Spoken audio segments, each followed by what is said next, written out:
오늘 성경을 보게 되면 이스라엘 백성들은 하나님의 선민입니다.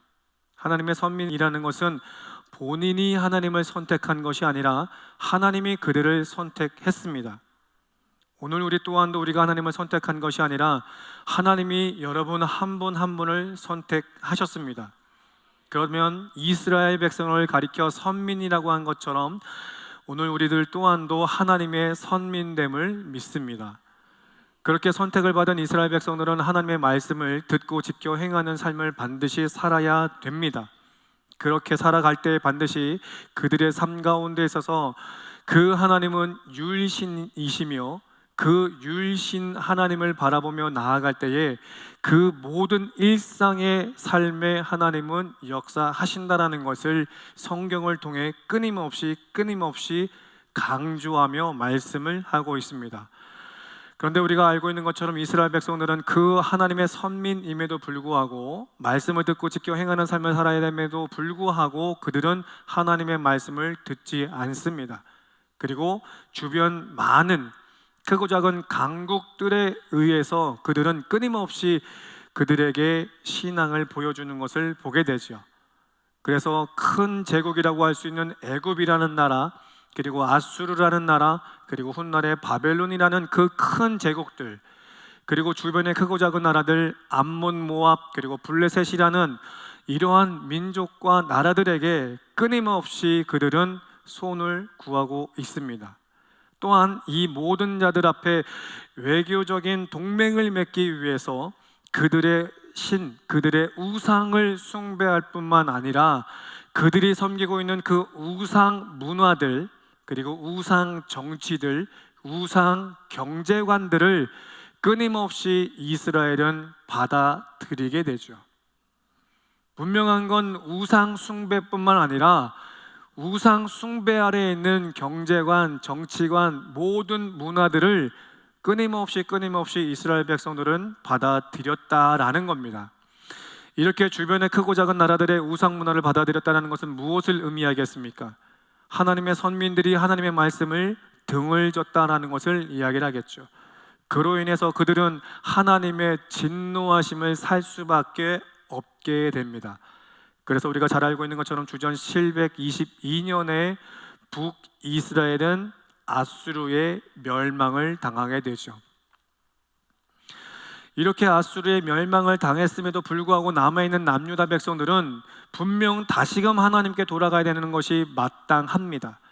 그러나 끊임없이 이 남유다 또한도 애굽과 아수르, 바벨론에 끊임없이 손을 벌림으로 인해서 하나님을 등지는 그런 삶을 살아갔고, 그 와중에도 하나님은 그 선민들을 전쟁과 기근과 전염병이라는 것을 사용하셔서 그들이 하나님께로 돌아올 수 있도록 끊임없이 손을 내밀어 주고 있었다라는 사실입니다.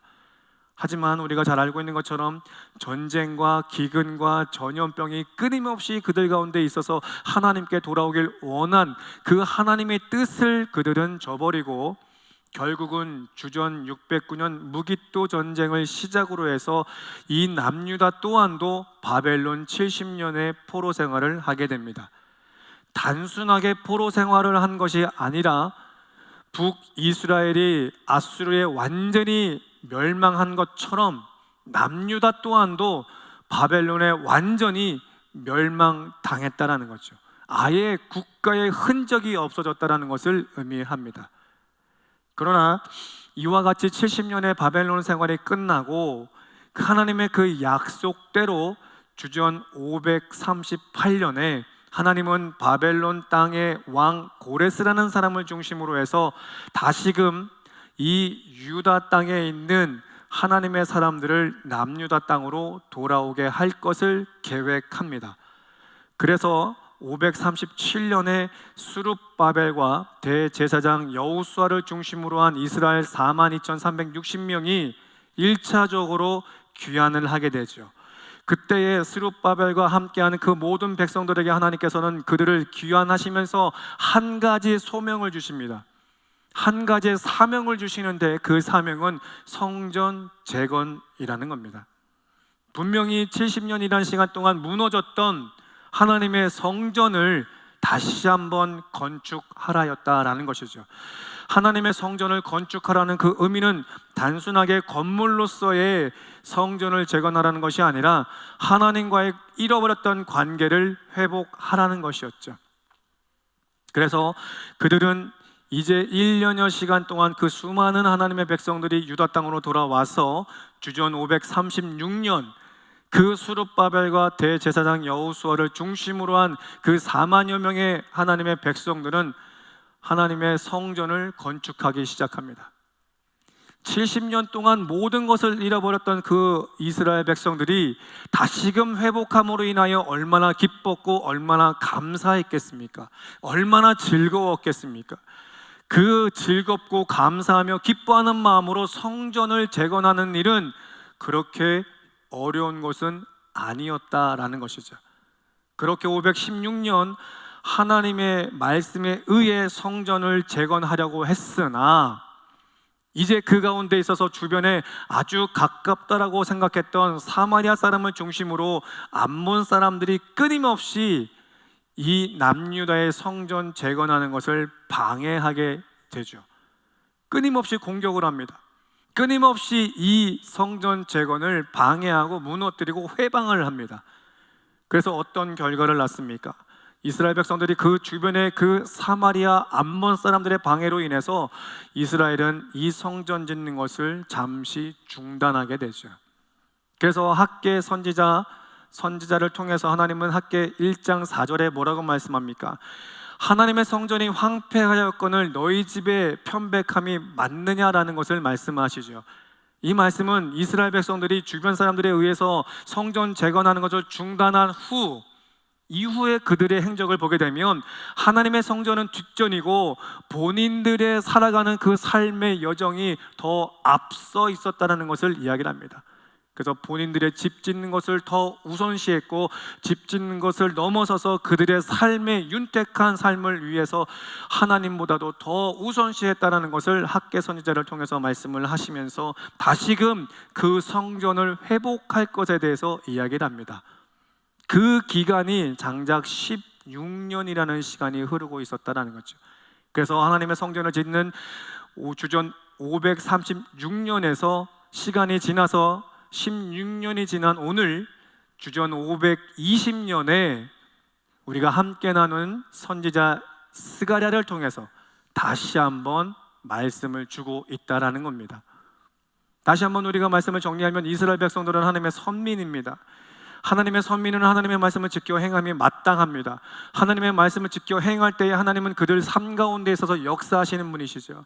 그러나 그들은 끊임없이 주변 강대국들에 의해서 우상을 섬기고 우상 문화를 드리고 우상 정치, 우상 경제관을 드림으로 인해서 하나님을 등지는 삶을 살아 북이스라엘고 남유다도 멸망을 하게 되었다라는 것입니다.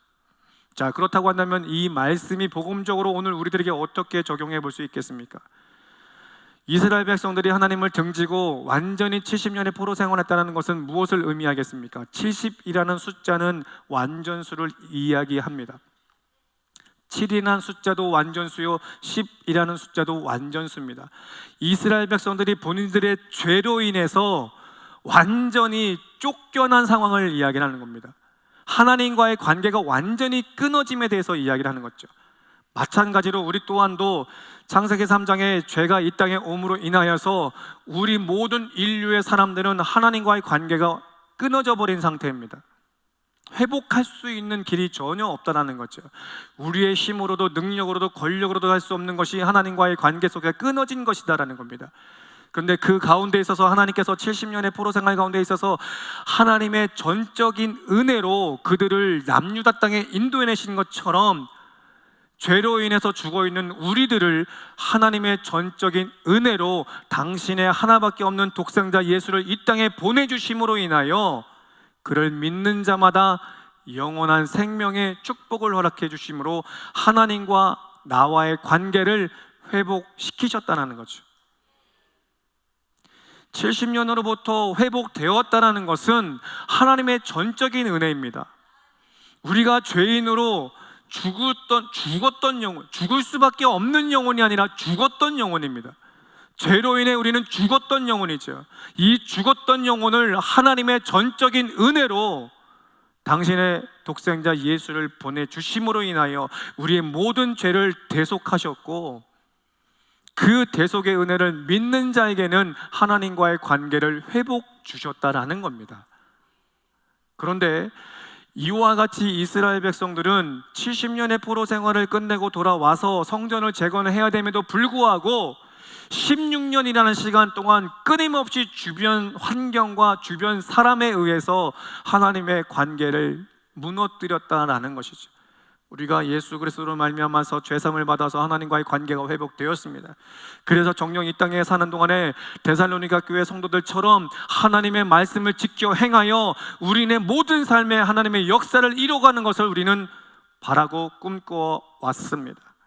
그런데 세계 정세가 어렵고 한국 정세도 어렵고 우리의 경제도 너무나 어려워지고 건강도 악화되고 사람과의 관계는 끊임없이 나를 괴롭히고 힘들게 하는 것으로 인해서 오늘 우리는 교회를 떠나고 예수를 떠나는 현실의 크리스찬들이 너무나 많은 오늘을 살고 있다는 것이죠. 성경의 이야기는 결코 지난 과거의 이스라엘 백성들에게만 제한된 말씀이 아닙니다. 이 성경의 말씀은 구원 역사이기 때문에 그때로부터 지금까지 하나님의 백성들, 하나님의 사람들에게 어김없이 주고 있는 말씀이다라는 거죠. 그러면 오늘 우리가 하나님의 선택받은 하나님의 사람이라고 한다면 오늘 이 역사의 이 일들, 이 사건은 오늘 우리들에게 또한도 동일하게 주시는 하나님의 말씀, 하나님의 메시지다라는 것입니다. 해 아래 새 것이 없습니다. 하나님 아래 아무것도 새 것이 없습니다. 또 한 세대가 가고 한 세대가 오는 것은 마땅합니다. 그러나 한 세대가 오고 한 세대가 간다라고 해서 뭐라고 말씀합니까? 그 땅은 여전하다라고 말씀하고 있지 않습니까? 그 땅의 주인이 누구십니까? 하나님이십니다. 하나님의 그 구원 역사는 예나 지금이나 변함이 없다라는 거죠. 변함이 없는 그 구원 역사 아래 한 세대가 오고 한 세대가 갔을 뿐이다라는 거예요. 그러니 이 스가랴 말씀을 통해서 이스라엘 백성들에게 제한되어지는 구원 역사가 아니라 오늘 우리가 살고 있는 우리 시대 또한도 이루시는 하나님의 구원 역사라는 것입니다. 여러분, 우리가 점점점 세상이 어렵다 힘들다 하는 세상을 살고 있습니다. 그뿐만 아니라 사람과의 관계가 참으로 힘이 들어서 지쳐서 이 환경이 내게 너무나 스트레스가 돼서 하나님과의 관계를 조금은 등한히 할 때가 있죠. 하나님과의 관계가 등한이 되어질 때에 우리는 무너질 수밖에 없고 넘어질 수밖에 없습니다. 왜요? 우리는 죄인이기 때문입니다.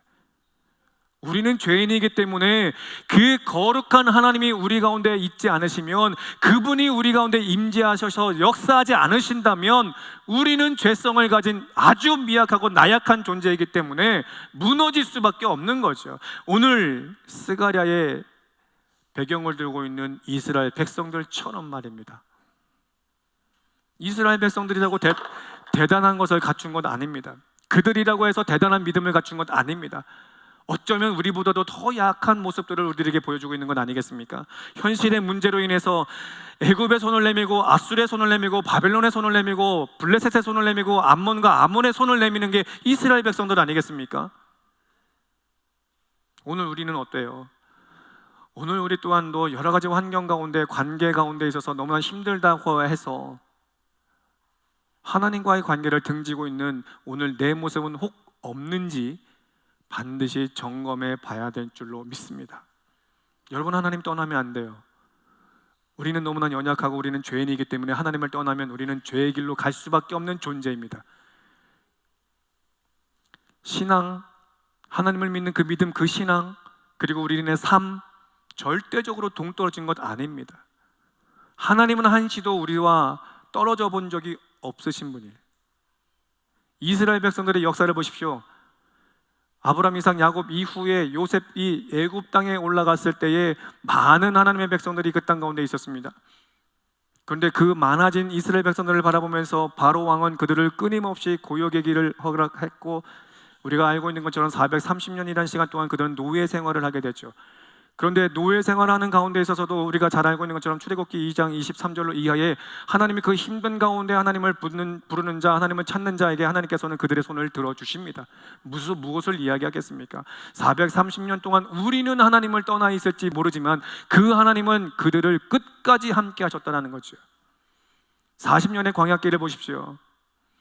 그들이 가데스바네아에서 하나님을 원망하는 목소리를 내비쳤음에도 불구하고 하나님은 그 40년 광야길 가운데 그들과 함께 하셔서 옷이 헤어지지 않고 발이 부르트지 않는 그런 하나님의 역사를 우리가 보지 않았습니까? 15년의 가나안 정복 시대를 보십시오.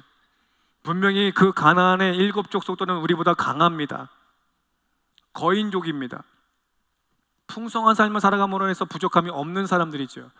그들을 상대로 싸웠어야 되는 이스라엘 백성들 15년 기간 동안에 하나님은 함께 하셨다는 것입니다.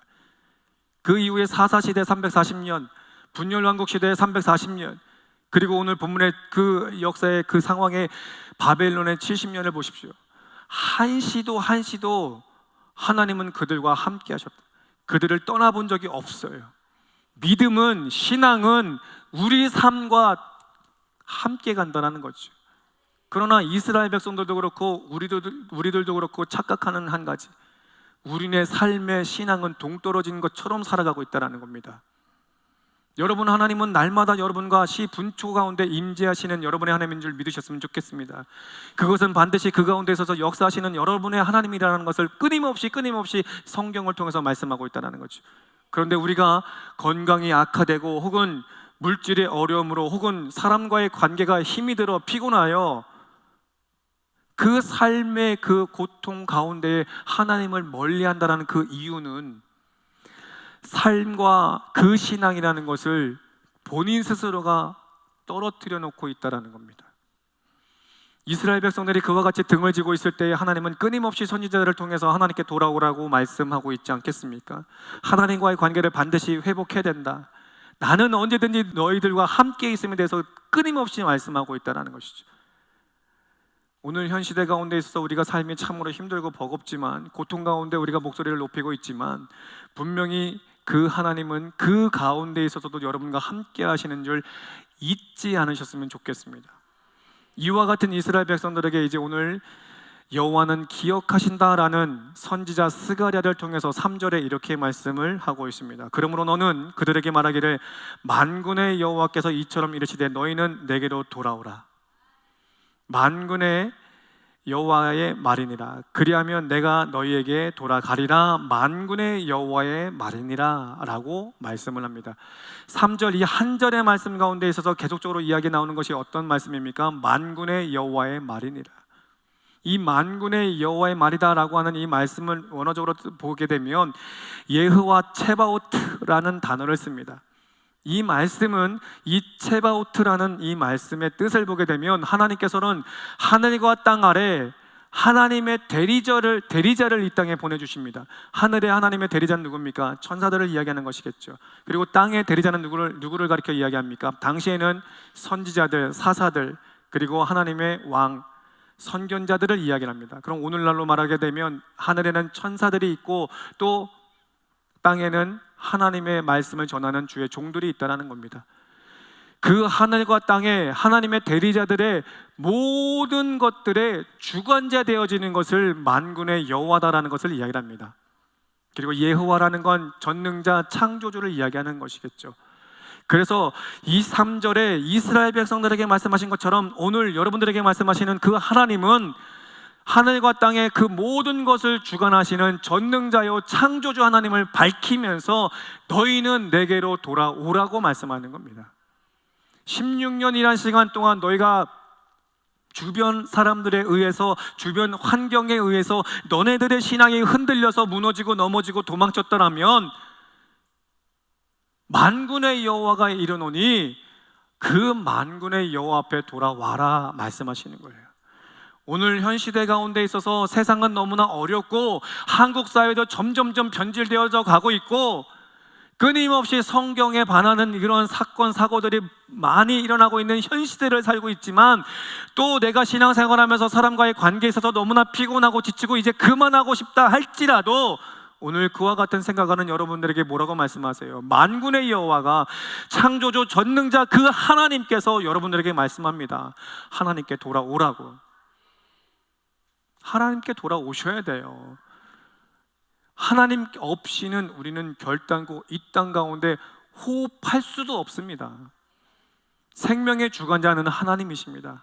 그분이 우리의 호흡을 끊으시면 우리는 이 땅에 있을 수가 없는 거예요. 생명의 주관자입니다. 그 생명의 주관자가 여러분의 하나님이시고, 그 생명의 주관자가 오늘 시험들어 넘어 있고 도망치고자 하는 여러분들에게 말씀하시기를 다시금 돌아오라는 거예요. 왜 돌아오라고 말씀하시겠습니까? 돌아오라라는 그 원어적인 뜻을 보게 되면 회복하다라, 그리고 함께하다, 그리고 구원하다라는 뜻을 가지고 있습니다. 돌아오라는 건 내가 너와 함께 할 것이며, 내가 너를 구원할 것이며, 내가 너를 회복할 것이다라는 것을 끊임없이 멀리 도망가 있는 하나님의 백성들에게 말씀을 하고 있는 것이죠. 자, 그렇다면 어느 자리로부터 돌아와야 될까? 어느 자리로부터 우리가 돌아와야 되나라는 겁니다. 이스라엘 백성들은 분명히 주전 536년에 하나님의 성전을 호기롭게 건축하고자 했습니다. 그러나 주변의 환경으로 인해서 16년이라는 시간 동안 머물러 있었죠. 그러한 자들에게 하나님은 돌아오라고 말씀하실 때에 어떤 길을 이야기하시느냐? 4절은 이렇게 말씀합니다. 너희 조상들을 본받지 말라. 옛적 선지자들이 그들에게 외쳐 이르되 만군의 여호와께서 이같이 말씀하시기를 너희가 악한 길, 악한 행위를 떠나 돌아오라라고 말씀하세요. 악한 길과 악한 행위로부터 돌아서라는 거죠. 문자적으로 보게 되면 악한 길, 악한 행위라고 한다면 우리가 정말 도덕적으로 윤리적으로 대단한 죄를 범했다, 그 자리에서 돌아오라 라고 여러분들은 생각할 수 있겠습니다만, 원어적으로 뜻을 보게 되면 그 악한 길과 악한 행위는 우리가 생각하는 도덕적으로 윤리적으로 죄는 죄를 이야기하는 것이 아니라 두 가지를 이야기하는데, 첫째는 처음에 하나님을 향했던 그 열정과 열심에 대한 마음을 다시 한번 회복하라는 거예요. 이스라엘 백성들이 분명히 536년 이 땅에 와서 하나님의 성전을 재건할 때에 얼마나 열심을 품고 일을 했습니까? 그러나 그 열심히 품었던 그 마음이 주변의 환경과 사람에 의해서 무너졌다라는 거죠. 그러니 돌아와라, 그 악한 길과 행실 앞에 돌아서라고 하는 이 말씀의 첫 번째는 하나님께 예배를 회복하고 하나님 앞에 신앙을 회복하기 위했던 그 첫 마음, 첫 열정, 첫 사랑을 회복하라는 거예요. 두 번째, 그 악한 길 행실에서 돌아서라고 하는 이 말씀은 그 모든 상황들로 인해서 그 이스라엘 백성들은 또다시 하나님을 원망하기 시작합니다. 분명히 하나님의 말씀을 따라서 성전을 재건하기 시작했는데 왜 하나님 사마리아 사람들로, 암몬 사람들로 우리를 괴롭히십니까? 왜 하나님은 그들을 막아서지 않으십니까? 원망하기 시작을 하는 거예요. 그렇다고 한다면 우리 하나님보다도 그들이 믿고 있는 그 신들이 더 크니까 라는 것에 원망을 두고 있다는 거예요. 이 모습 우리들도 마찬가지 아니겠어요? 우리가 하나님께 예배를 회복하고 하나님 앞에 더 나아가길 원하지만 환경에 의해서, 아니 이런 상황이면 하나님께서 막아주셔야 되는 거 아닌가? 하나님이 우리가 지금까지 이렇게 기도했는데 하나님께서 들으시고 응답하셔야 되는 거 아닌가? 내가 하나님의 사람으로서 하나님 앞에 이와 같이 부르짖고 간구하는데 하나님은 우리는 모든 삶에 있어서 간섭하시고 역사하셔서 도우셔야 되는 거 아닌가? 내가 보기에는 저 사람이 정말로 나쁜 사람인 것 같은데 하나님께서 저 사람을 벌하셔서 내가 하나님의 사람으로서 잘 살아갈 수 있도록 인도하는 게 맞지 않은가? 그런 원망의 목소리 우리들 가운데 있어서도 어렵지 않게 찾아볼 수 있죠. 한 번쯤은 이런 원망 다 해보셨을 거예요. 왜 내가 하나님을 믿고 예배 생활 잘하고 기도 생활 잘한다고 생각하는데 하나님은 자꾸만 주변 환경을 통해서 나를 괴롭게 하고 힘들게 하고 자꾸만 멀리 도망가게 하는지 난 모르겠어. 아, 이왕이면 내가 아닌 저 사람을 좀 쳤으면 좋겠는데, 내가 열심을 두고 있는데 저 사람을 좀 괴롭혔으면 좋겠는데, 저 사람을 막아버렸으면 좋겠는데, 저 사람의 건강을 확 그냥 웃으시는 분들은 그런 걸 한번 해보셨다는 거예요. 그렇지 않아요? 이스라엘 백성들은 그런 원망이 있어요. 왜 하나님, 내가 성전을 재건하는데, 성전을 다시 한번 회복하길 원하는데, 하나님과의 관계를 회복하고 싶어 하는데 왜 동족이라고 할 수 있는 그 사마리아 사람이 우리를 괴롭히는데 가만히 계십니까? 왜 암몬이 우리를 괴롭히고 있는데 그 대적자들을 왜 가만히 두십니까? 원망하고 있다는 거예요. 그러나 하나님께서 원하시는 건 뭐예요? 그런 상황 가운데 있어서 나를 연단하여 정금같이 나아가길 원하시는 게 하나님이다라는 거예요. 누구를요? 나를요. 여러분을요. 또 나를이라고 했더니 목사 너만 잘하면 된다 그러시는 것 같은데 여러분들을 가리켜 말씀하고 있는 거예요. 여러분이 하나님의 선민이잖아요. 여러분, 하나님 앞에 신앙생활하는 거 어렵지가 않아요. 정말로 쉽고 간단합니다. 그분이 말씀하시는 대로만 따라가면 되는 거예요.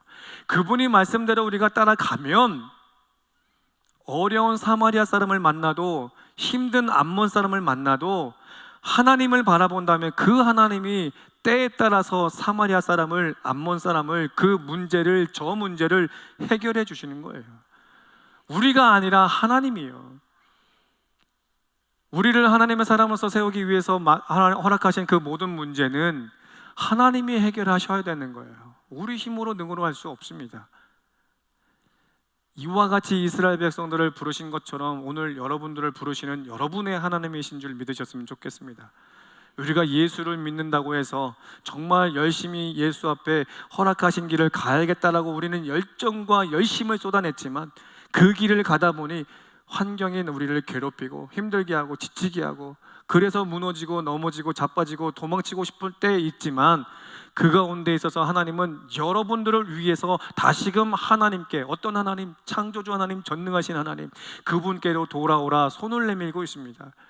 회복하길 원하고 또 구원에 이르길 원하고 함께하길 원하는 그 하나님의 따뜻한 손을 오늘 여러분들에게 내밀고 있다는 거예요. 그러니 그 손 붙잡는 여러분 되시기를 간절히 소망합니다.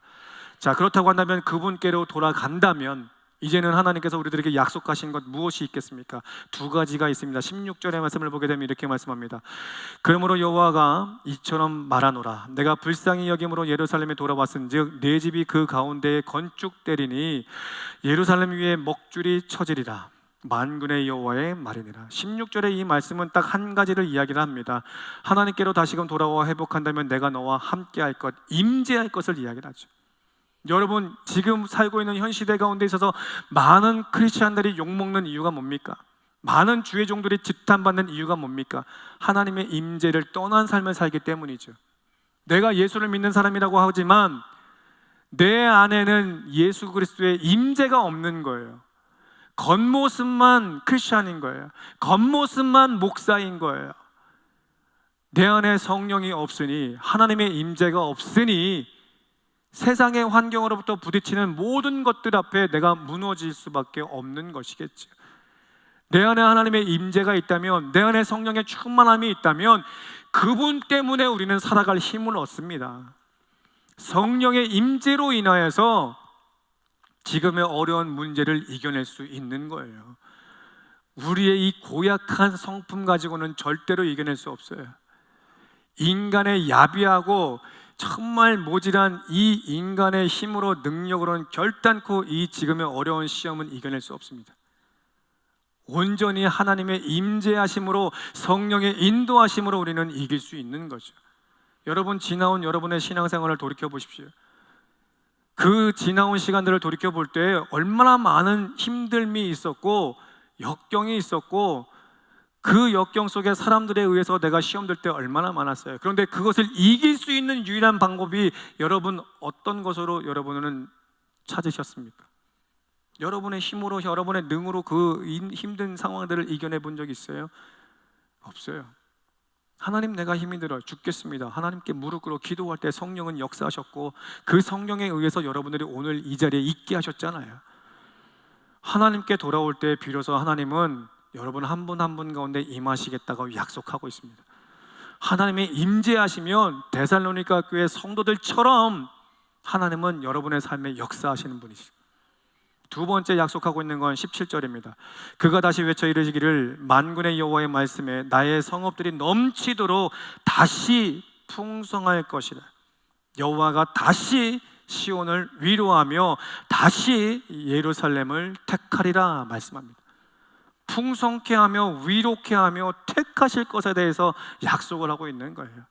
여러분, 이 하나님의 부르심에 응할 수 있는 귀한 허강의 성도 될 수 있기를 축원합니다. 말씀을 정리합니다. 이제 2024년 우리는 분명히 호기롭게 시작을 했죠.